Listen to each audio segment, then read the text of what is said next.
2018 has only recently started, but I think many people can agree that this year should turn out better than last year, which was full of some great games that were undoubtedly masterpieces, but also a huge amount of games that were horribly disappointing and included insulting business practices. One game that was expected to be amazing, but let down nearly everyone, from long-term fans and content creators to even casuals, was Destiny 2. Its launch followed the praised and celebrated Year 3 of Destiny 1, where Bungie created an amazing universe and seemed to finally find their footing. Now here we are looking at the underwhelming Destiny 2, and many Destiny players are wondering what game will take Destiny's place. It appears now in 2018, many players have found that answer, and it's none other than Tom Clancy's The Division. While The Division launched as a game with great foundations and a lot of potential, loads of problems and content droughts plagued the game, and with an underwhelming season pass, it seems the game's fate as a failure was sealed. But after patch 1.8 and Massive's continued support of this game, The Division has now become the game it was always meant to be, much like Destiny 1. Playing The Division now, I find myself in awe at how much there is to do in the game and just how fun and diverse the experience is.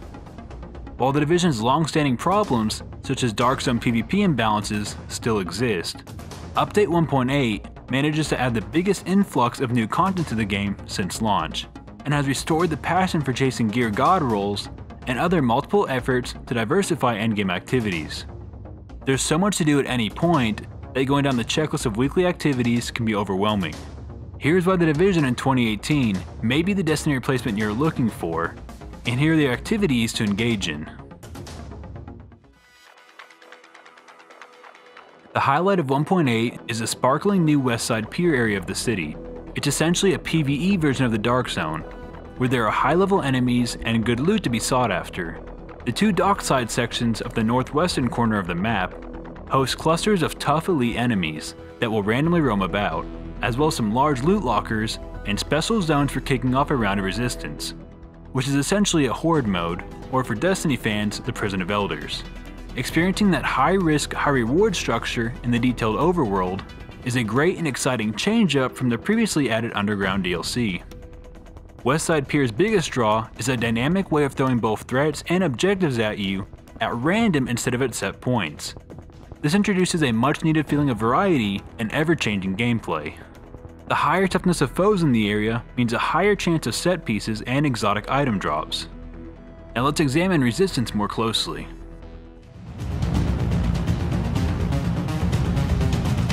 Resistance is your typical, every shooter horde style mode. You can run either in solo or in a group. It's set to the Westside Pier's naval warehouse and dock theme, and the format sticks to the norm. Enemy waves become increasingly difficult and complex as time goes on, and there is also defend or attack objectives implemented to force constant movement. After the first few easy waves, difficulty ramps up tenfold, especially during sequences with brawny boss enemies that send herds of adds to your position. Drop currency from slain enemies, can unlock side routes and new rooms for extra breathing space. You can also pour your funds into special resistance caches for a boosted roll for a classified armor piece. This mode is just as fun as it is challenging, making Resistance one of the best additions to The Division, alongside the revamped Underground. The Underground is The Division's version of Destiny's Infinite Forest, except it actually works, and introduces lots of variety. Underground was introduced in the first paid content expansion in patch 1.3, where it brought a dedicated leveling structure to randomize mission layouts and objectives taking place in Manhattan sewers and subways.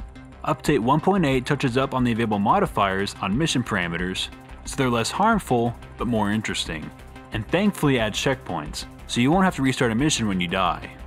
But probably my favorite new addition to the updated Underground is the appearance of the Hunter. This enemy type was first seen in the Survival Expansion DLC, and these teched out foes sport black armor, black mask, and extremely complex AI that often mirrors player-like behaviors, such as dodge rolls and the aggressive ability usage to counter your own. I particularly love the jamming effect on your UI that signals their impending appearance, as well as the music that kicks in to notify you are being hunted. Hostile inbound.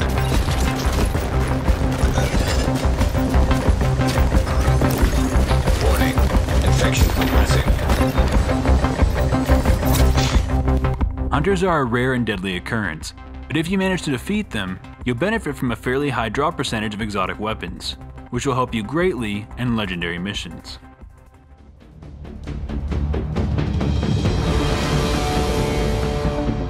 For players seeking tough dungeon-style content, look no further than legendary missions. These were included in Update 1.6 as another incentive for heavily geared players to grind.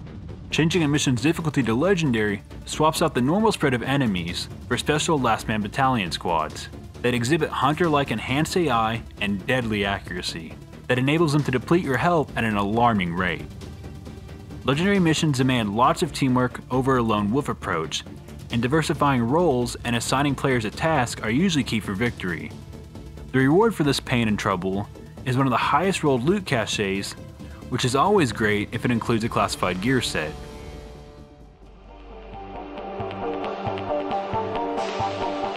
Classified gear emerged in the 1.7 update last year, as the highest tier of endgame armor to hunt for.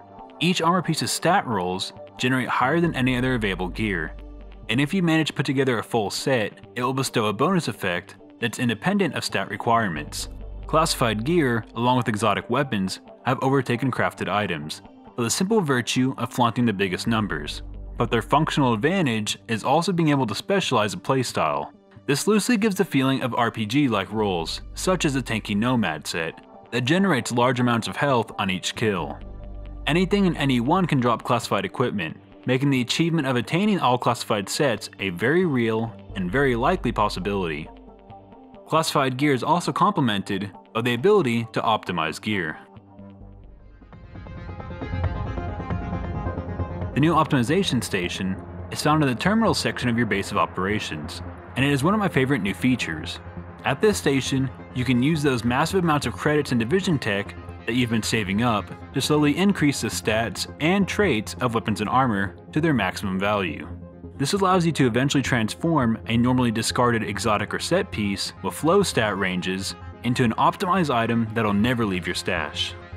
So essentially, you can get perfect gear that respects your time without eliminating the grind entirely.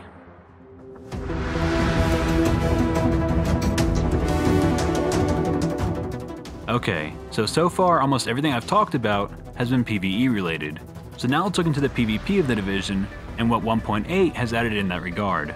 1.8 adds in skirmish to the roster of competitive modes, which is a team deathmatch face-off that strips out secondary objectives in favor of racking up kills faster than your opponent. And unlike the Dark Zone, which can become PvP at any moment and heavily relies on gear and weapon levels, a la Destiny's Iron Banner, skirmish joins Last Stand from 1.7 and normalizing your character's equipped gear to their highest possible stats, regardless of rarity.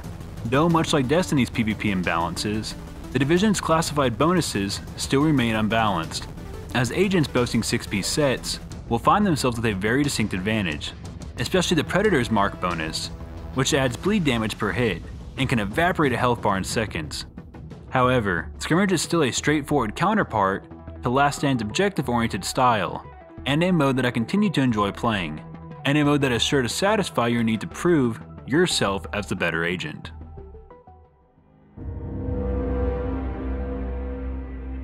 Playing the Division once again, one of the first things I noticed after being away so long was that I felt powerful once more, thanks to the time to kill reductions from 1.4 and the accessibility of so many endgame tasks in 1.8. There's so much here in the game in the form of player choice and build diversity. Update 1.8 really has done wonders to this game, especially at keeping pace with the player's personalized choices for endgame grind. The monotony of constantly killing AI bots is lessened by the power to tune the game to the difficulty of your choice and be properly rewarded for it. There's an overwhelming but delightful abundance of activities to engage in, both on the PvE and PvP fronts, as well as a plethora of awesome and powerful loot to acquire, and loads of pathways to acquire that loot, making the game feel like it's constantly rewarding you.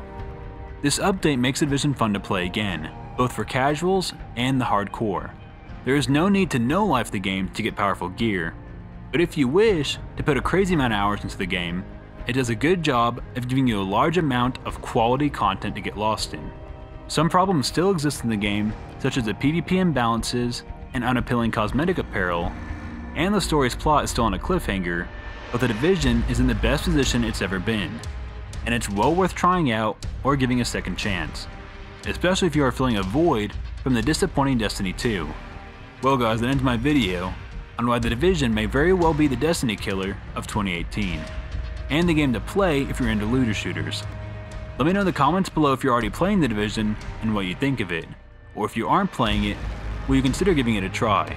And as always, if you like this video and you want to see more like it, be sure to leave a like and hit that subscribe button, and I'll see you guys on the next Shepard Gaming video.